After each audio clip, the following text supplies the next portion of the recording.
Come to Jesus Moment series captures moments that happen to other people. We've never met them, and maybe we'll get a chance in heaven. We're going to introduce, I'm going to introduce, hopefully, somebody, we don't know his name, but we know his need.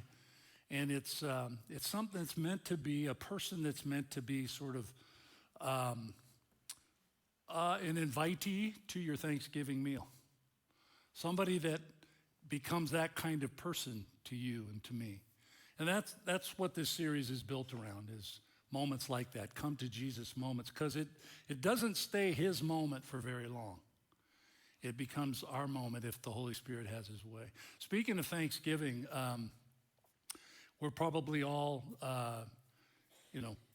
enjoying the aftermath of Thanksgiving. I had to suck in tighter to get the right belt loop, but some good things like that. But I had no idea what was waiting for us this morning as we left our house on our way here.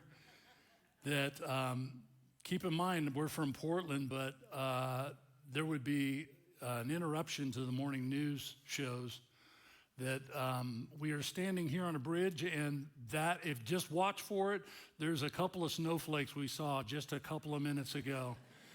And everybody's doing it normal here, but there my first thought was Snowmageddon right here. I mean, this is good. That's how we think you call it the valley? We think about those kinds of things. Somebody told me at the end of first service, yeah, but you have ice. Ice is not nice. That's kind of how they said it, and they're correct. But so I'm hoping the plows got through to our neighborhood, and we'll get home safely, honey. Okay. So I want you to think about. Let me ask you the question. When you think of a moment with Jesus, an encounter with Jesus that truly draws you in, you don't have to be prompted, and it's still with you. It's powerful in your life. You can think about that over leftovers this afternoon. How's that sound? But what do you remember most about those moments with Jesus? And with what do you remember? What do you admire the most? Like, wow, he did that. I would not have thought to do that. I'll tell you mine. It happens to be that Jesus is let's just say it. He is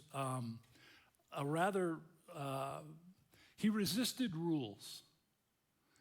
And I think that makes him, I'll just use the word, a bit of a rebel.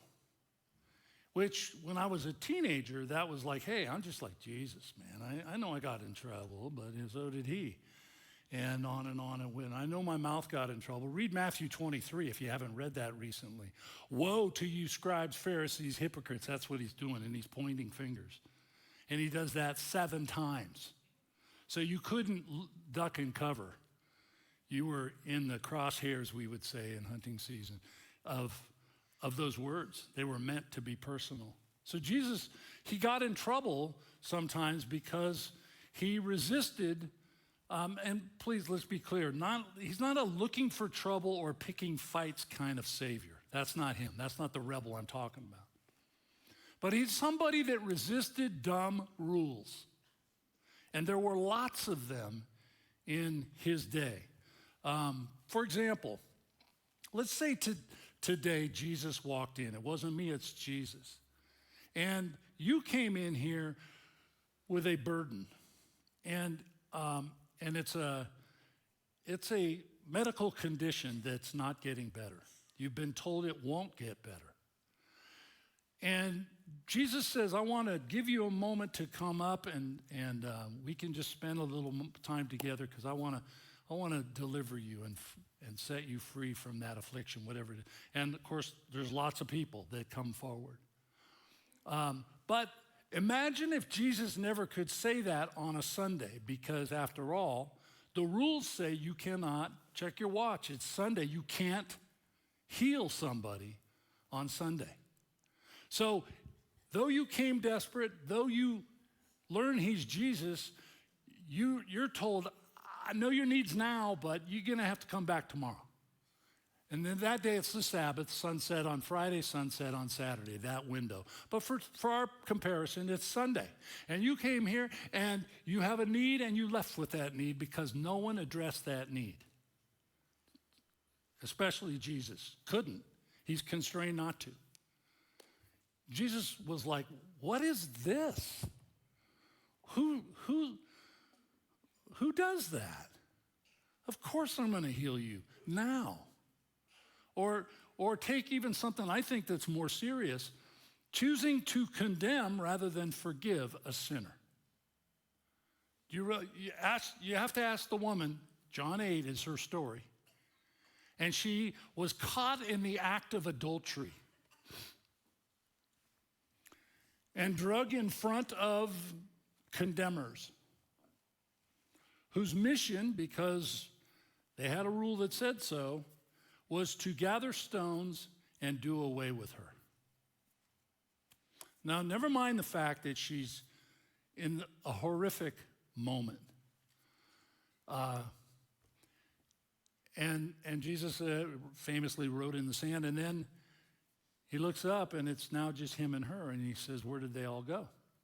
Has none thrown a rock or a stone? And she says, no, none. And his words were, neither do I condemn you. Now go and sin no more. Let's not go that direction again. Which are you drawn to? I mean, I know I am. And Jesus resisted that rule, and he paid quite a price. Because the ones that had the rocks began to drop them and leave. He said, those without sin, get this thing started. Well, at least they followed his instruction, right? Too much sin in the group. So Jesus was a rebel who refused to follow rules that were ridiculous. And those two examples were ridiculous. But this quality of Jesus got him in trouble at times, right? I mean, seriously, he was considered dangerous. And by the leadership of the day, the elite, he was difficult for them to predict. What's he going to do here? And they had plenty of reason for that. At times, he was impossible to understand. He would say things and they would go, huh? It's a head scratcher. We don't get it. Yet he remains intriguing and captivating, though a bit controversial. He's given rise to rebels, too.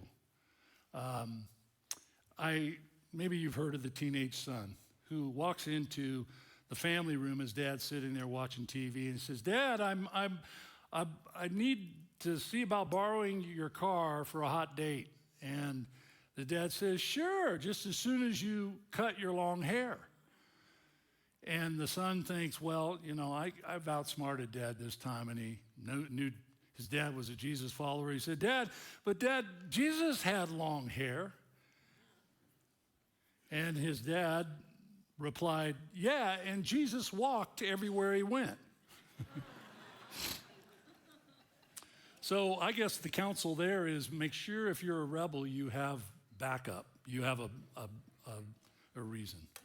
So today I want to talk about a person who has a painful problem that no one understood, but I'm going to guess most thought they did. I've spent considerable time with this nameless man.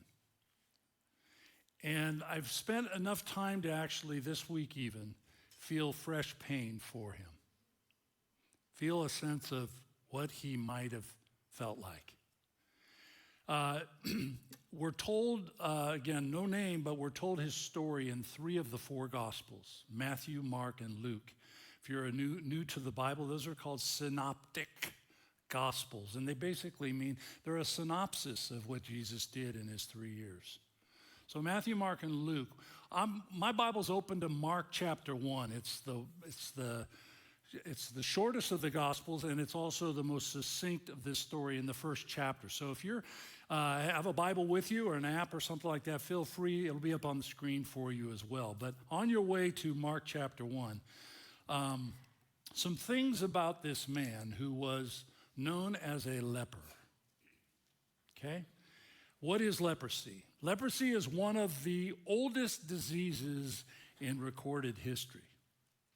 Didn't know that.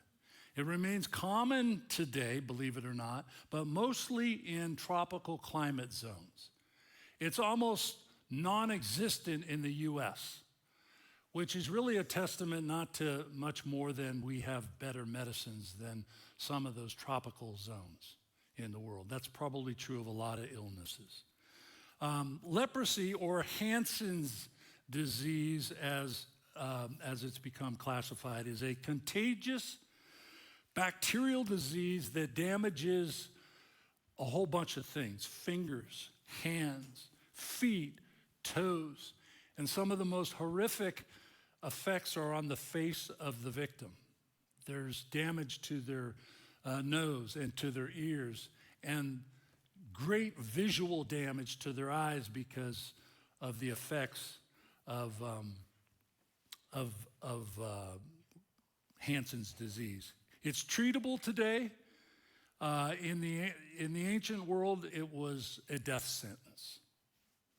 So Dr. Paul Brand and Philip Yancey, I've been asked by a couple, who's your favorite author? Philip Yancey, no doubt about it. Everything he writes, I read. But in their study of leprosy, they discovered something, and this is in his book, Where's God When It Hurts? And you discover a new angle to pain. But in their words, they discovered that Hansen's disease actually is so ravaging because it leads to a loss of feeling by the victim, so that they experience no pain or injury. Let me play that out. There's a live candle here. If I put my hand down on top of the candle, right about there is about all I can take. But if you had Hansen's disease, you could literally put your hand down here or hold the flame to your hand, and the only thing that would alert you to a problem is the smell of your burning skin. You have no sensation that that's hot. Or an injury. You, stumble and fall. You didn't know it because you have leprosy, and you just keep on your way. You get up and keep on walking, not knowing that you're walking on a broken ankle because you have no sensation of pain. You can see where this leads to. Because leprosy damages the peripheral nerves of various appendages, victims can suffer horrible, horrible physical effects of leprosy. The eyes is probably the worst. The visual damage comes because we have this sensation called blinking. And it's a mild irritant in our bodies that says, hey, get some moisture up here. Well, imagine if that sensation didn't exist in you. Then you would never know to blink, and it's not long before you're in terrible visual shape. I've just covered a bunch of very difficult physical afflictions or symptoms of this disease. But the greatest of all, I would argue, is the social effect it had. We used to call it 5 years ago now, in COVID, the social distancing. Well, this is social distancing at a level we never saw. Lepers were completely excluded from contact with others for good cause to prevent the spread of this contagious disease. So, in fact, you may know this if you travel to the islands. Molokai, or Molokai, as the locals call it, is an island that until 1969 was a leper colony. We would actually take, 1969, we would take people afflicted with the disease before we had finally figured it out and could treat it and put them on an island. Author John Steinbeck was right when he said, a sad soul can kill you quicker, far quicker than a germ. So this text takes us to a leprous man, I think, with a sad soul. And you'll see why. The separation laws are to prevent, as I said, the disease from spreading. But by Jesus' day, they had morphed into a moral stigma and the shame of the sufferer. So it's in that context what we read these words in Mark chapter 1, verse 40 and following, 41 and following. A man with leprosy came to Jesus. Now take this in. Already we're way past acceptable standards. A man with leprosy stayed away. But he came to Jesus and he begged him on his knees, "If you are willing, you can make me clean." It's the words that we hear. If you're willing, you can make me clean. Look at Jesus' response. He was indignant. He reached out his hand and touched the man. "I am willing," he said, "be clean." And immediately the leprosy left him and he was cleansed. What a moment. Ken Geyer, that I've referred to, says some very visual things about the social and relational devastation that comes with this disease. Levitical regulations required this leper to have torn garments and hair unkempt and face partially covered. They're trying to avoid eye contact, I say sometimes today, teasingly. They're trying to avoid any of that. And in the midst of all that, he must call out to those who pass by, loud enough for them to hear and take evasive action. "Unclean! I'm unclean!" Can't imagine that.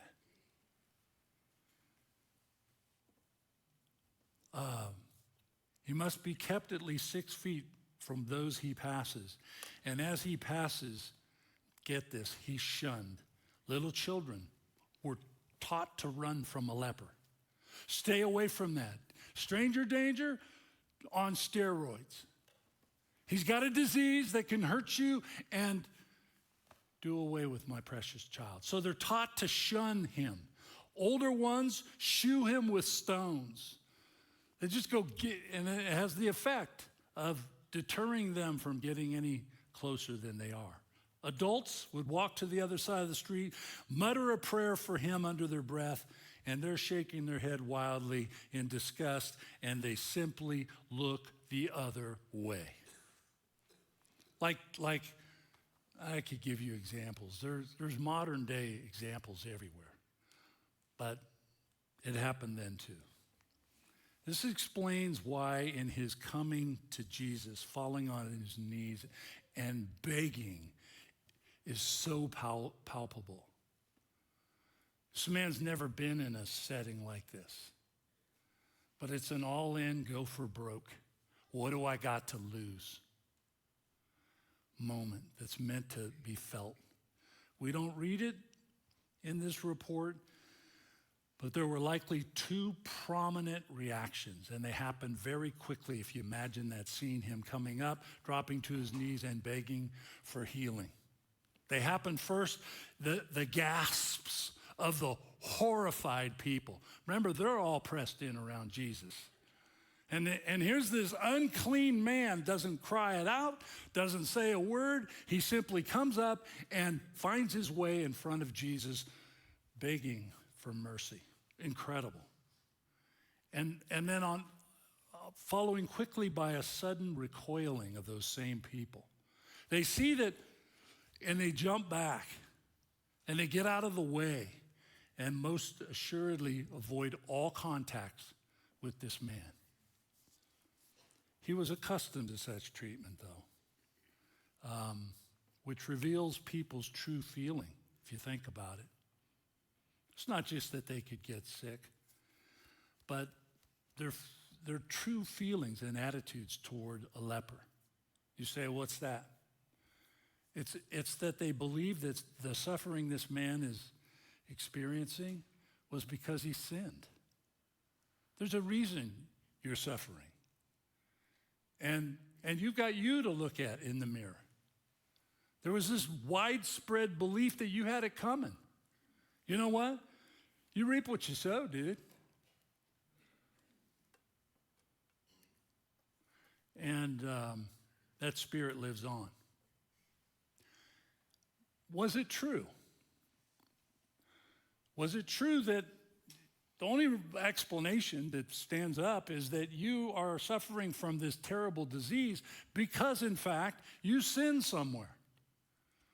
Well, according to Jesus, John chapter 9 tells a story of a man that was blind, could not see. And the debate was, who sinned? Not did he sin, who sinned? Him or his folks? Remember that story in John 9? And Jesus says, it's a terrible option. It's a terrible presentation. The truth is neither sinned. All right, let's be clear about something. 100% of all afflictions, maladies, diseases, and others are a result of sin, but not of your sin in this moment. They go all the way back to the cross. No. They go further than that. They go all the way back in our Bibles to the 3rd chapter of our Bibles. You don't read very far in the Bible to see that this beautiful scene where Adam and Eve are prancing around this paradise, daily coming to meet God for coffee and donuts or whatever they had, and catching up. God, imagine the voice of God saying to you, hey, what'd you do today? I'd say, well, I dug out of snow this morning. It was great, you know. No, he would say, where did you go? Where did you hike? Which water did you play in? Which tree did you climb? And that went on. But chapter 3, everything changed. And God comes into the garden that day and says, hey, kids, hello. Echoes, crickets. Then he sees them hiding. They don't think he does. But he says, what are you doing hiding behind that bush? We hid ourselves because we were afraid of you. Those two words only appear the first time in the Bible, hiding and fearing in that moment. Why? And it turns out they had eaten the forbidden fruit. They climbed the wrong tree. Okay? So here's the deal. That's where all sin, all suffering, all sickness, all leprosy ultimately came from. But Jesus was saying, look, this man's blind. He's got an affliction. And his answer was no, neither one of them. This happened so that I could show you the glory of God, and he healed the man, gave him sight. It's a beautiful picture. The religious dogma of the day believed that his blindness was a result of an objective sin. This was also true of leprosy. You've got it, and you did something to deserve it. There's no indication that he had sinned, resulting in suffering from leprosy.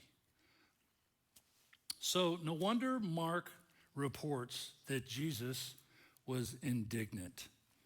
Key word there. The word is translated two ways in verse 41 of Mark chapter 1. Two ways, and it means something different. You probably have one or both in the margin of your Bible if you're reading from New International or New Living or one of those. The word's translated two ways.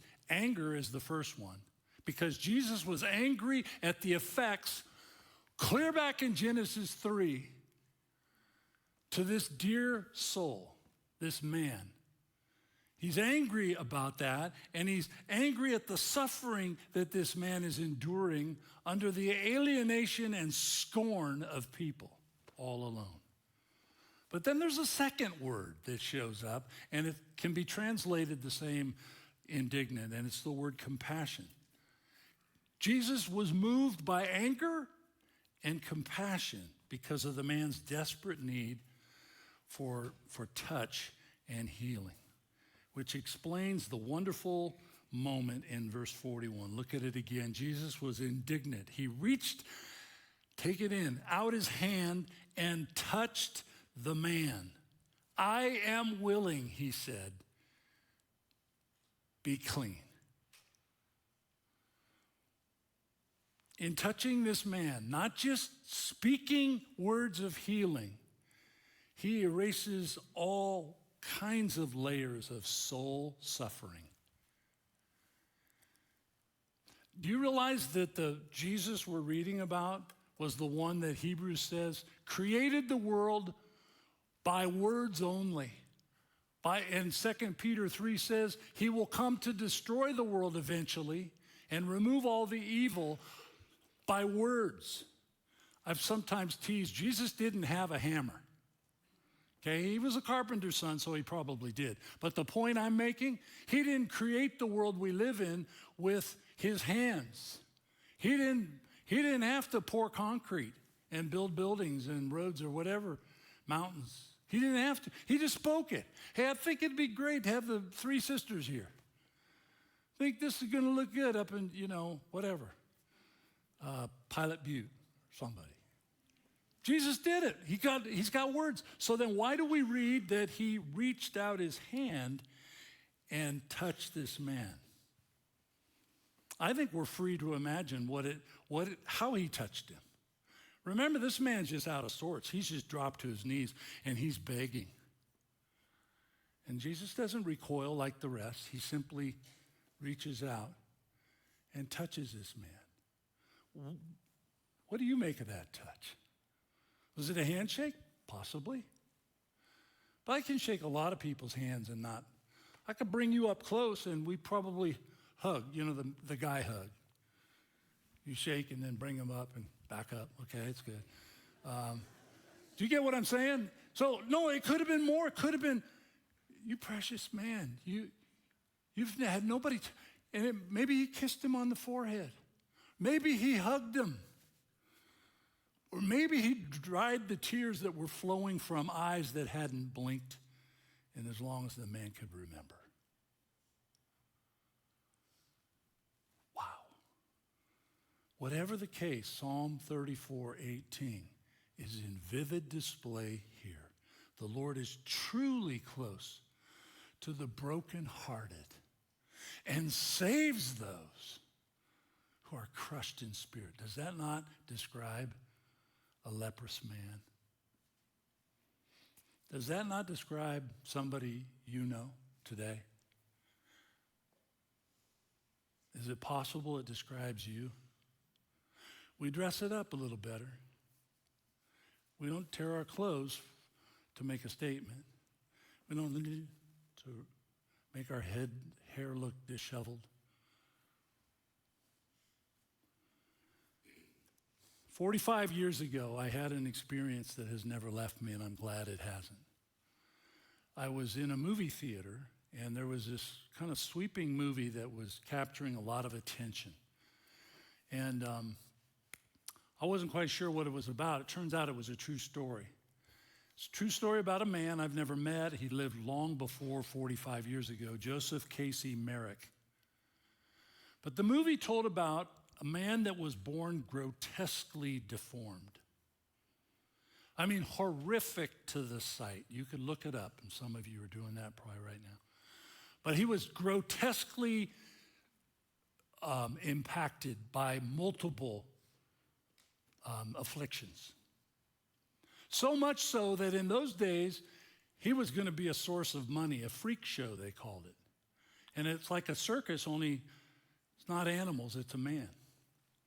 And you would come and people would file in and pay whatever, and then they would pull the curtain back and women would pass out and men would, and it was just a horrible freak show. And then there comes this point in the movie, true story, that this precious man, Joseph, is being chased by a group of gawkers that want a closer look. And they chase him into a public restroom, and he gets back in the corner near the urinals in this restroom. And it's back in the corner that he looks up at his chasers and condemners, and he says, I am not an animal. a man.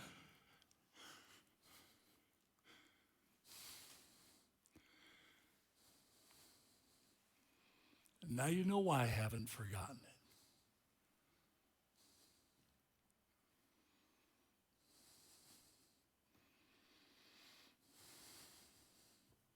An expression of the same sentiment, Jesus heals this leprous man.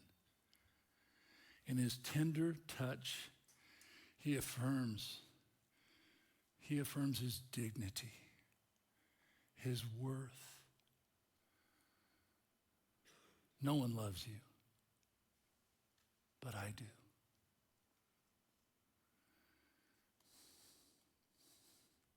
Demonstrating, I think, for all of us to see that this leper wasn't an animal condemned by God. He was, in fact, someone. Beautifully, someone much more. He was a man with a worth who would never be forced to hide his face again.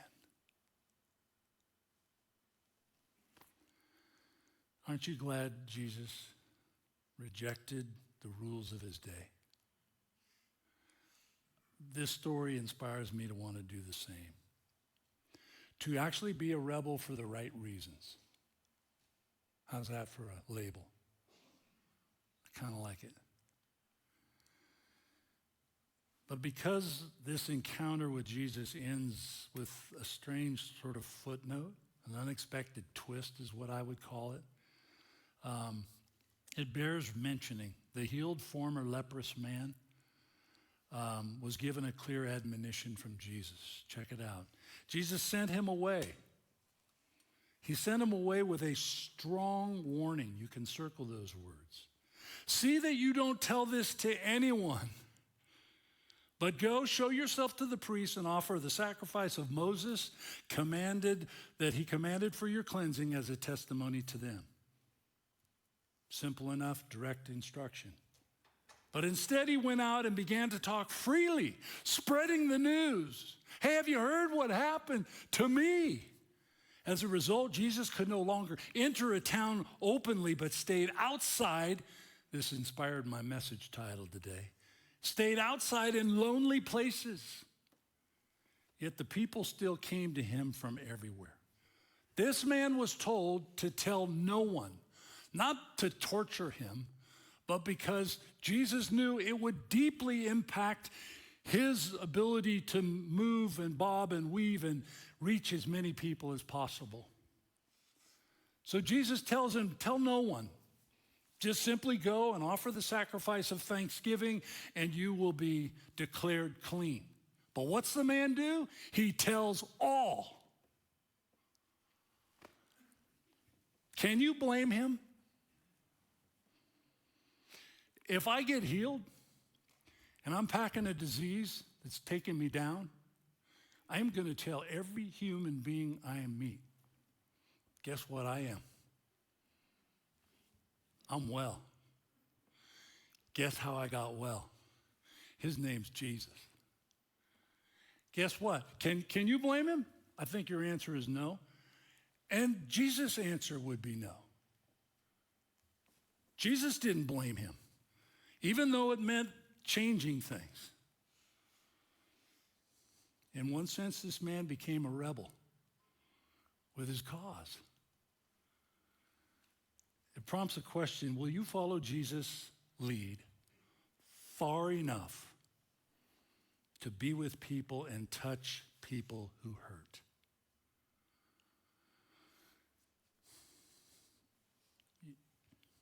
Even if you don't know them personally. That's the people that are waiting for something that I might be able to give at a Costco as I'm leaving the parking lot. Pick on Costco a lot. It's just spent half my life there. But anyway, you know what I mean? What do I do? Will you follow Jesus' lead far enough to be with, and here's the word, touch people the way Jesus did? even if their suffering was a result of sinful behavior. Whoa, Pastor, you're crossing the line. Let me have you do something right now. Just look up at me and imagine this, okay? We're going to leave church here in another hour or two. And no, you're going to leave. You're going to visit for a little bit, hopefully, and have coffee, great coffee here. And then we're going to get in our cars and go. Some of you are going to take a drive, maybe, or whatever. Maybe you'll go down 97 south toward, I don't know, whatever, Lapine, Sun River, something. Or maybe you'll go north. Maybe you'll go back to Beaverton, whatever. But as you leave and you start down the road, suddenly in front of you, you had no expectation, no preparation. There is, with the car in front of you and the car coming the other way, a head-on collision. It stops them in the moment. And the airbags deploy. There is smoke. There is every feature of such an event happening only right in front of you. Question: do you jump out of your car? First of all, you assess the situation as best you can. You jump out of your car. Do you run up and do you say, hey, was this your fault? Oh, hey, were you texting? You know, they tell us not to text. Were you texting? Have you been drinking?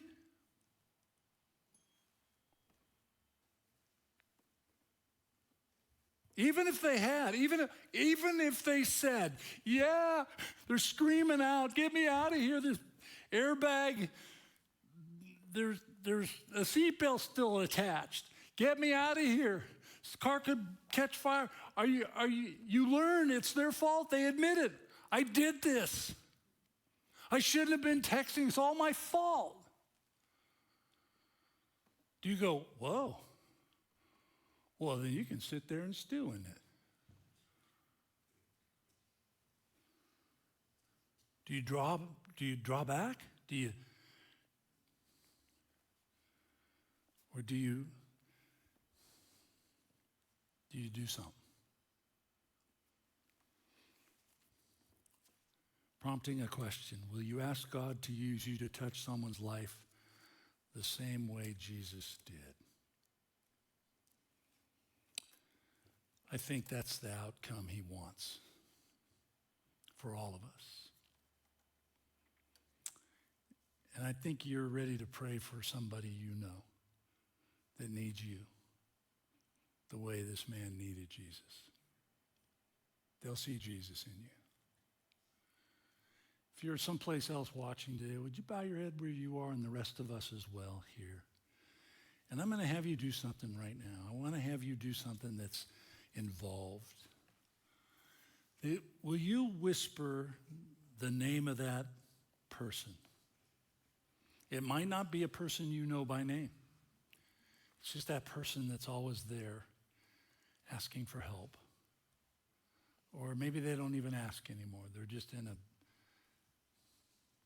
very isolated, withdrawn way. Will you whisper their name in prayer right now? And say, Lord Jesus, I don't know if they're full of shame or lonely. I don't know their story. They look a little bit unlovable. I'm not going to lie, the package is sort of off-putting. Will you just whisper their name? And will you intercede for them right now by praying? If you are willing, Lord, make them clean.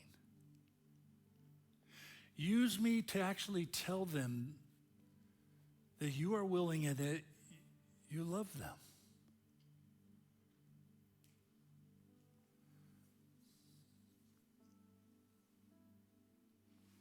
Or maybe you've realized this morning this story reveals how sin defiles all of us. Just as leprosy defiled and marred this man. But Christ came to heal, to touch the scars of sin, and remove the separation that sin has brought between us and God. Jesus did that. So Lord, help us to do that in your name. And show us, Lord, who you are. And fill us as you do with your heart. And then lead us in your love to those around us. With the healing touch and words that you've brought into our life. In Jesus' name I pray.